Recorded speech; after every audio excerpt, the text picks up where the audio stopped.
In this video, we're going to discuss about viewport navigation. First, I will create some teapots in the scene and a plain object. Now, I know we haven't discussed object creation, but this is not the point of this lesson, so just bear with me now. To navigate the viewports, we can use several methods. The first method is by using mouse and keyboard combination.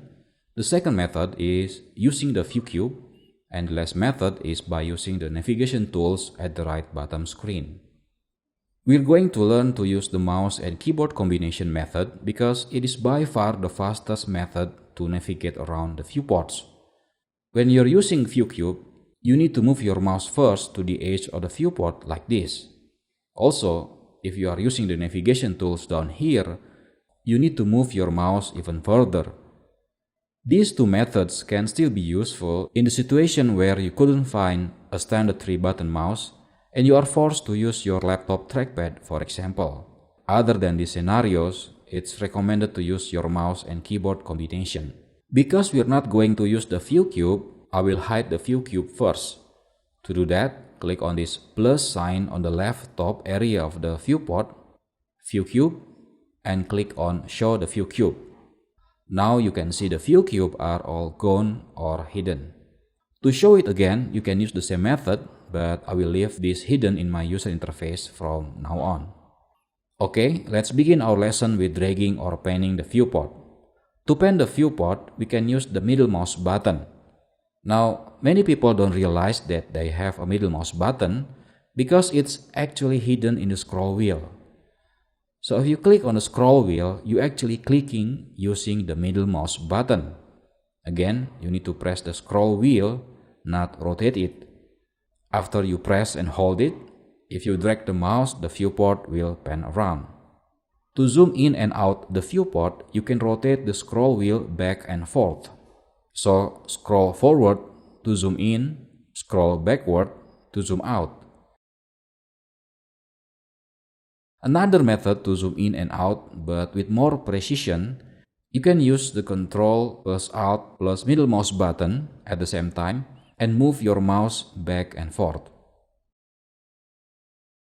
So you see by now how important it is using the middle mouse button for navigating the viewport in 3ds Max. Because of this, when you are buying a new mouse for 3ds Max usage, just make sure that it has a middle mouse button. Because there are so many types of mouse out there and some mice just design not having a middle mouse button, so it's something to be aware of. Okay, the last one is rotating the viewport. For this, you can only perform it on the press Alt and middle mouse button and then move around your mouse. Notice the viewport will rotate. You might be asking, why shouldn't I do this on other viewports?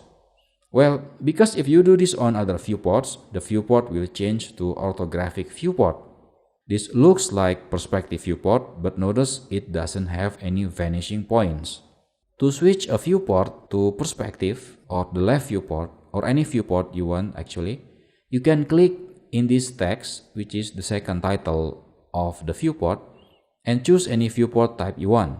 In this case, I'm changing this back to the left viewport. Okay.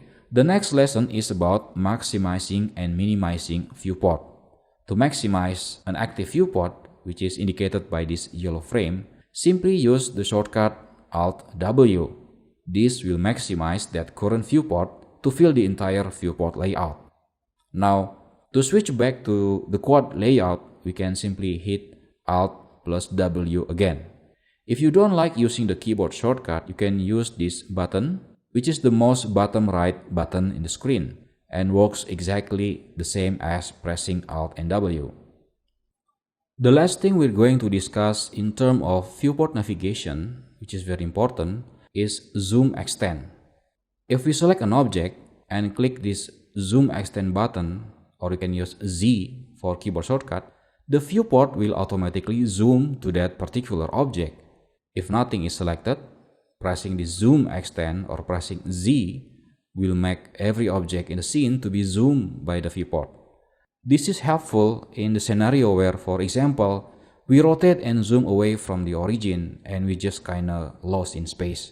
If this ever happened to you, just press Z your viewport will zoom back to the objects you are working on before. Viewport navigation is a very important skill, and you need to master this first before moving on to other stuff in this course. Okay, if you look at this third title at the perspective viewport that says realistic, this is actually a mode of how 3ds Max will display your 3D objects inside the viewport. If you click at it, you can change this to another mode like shade, consistent color, facets, wireframe, clay, so on and so forth. For me, I like to work in shade mode as it requires less GPU processing. Notice by default it doesn't create shadow and any soft ambient occlusion on the viewport. And also when working in 3D modeling process, I always turn on this edge faces option so I can clearly see the edges that make up the geometry.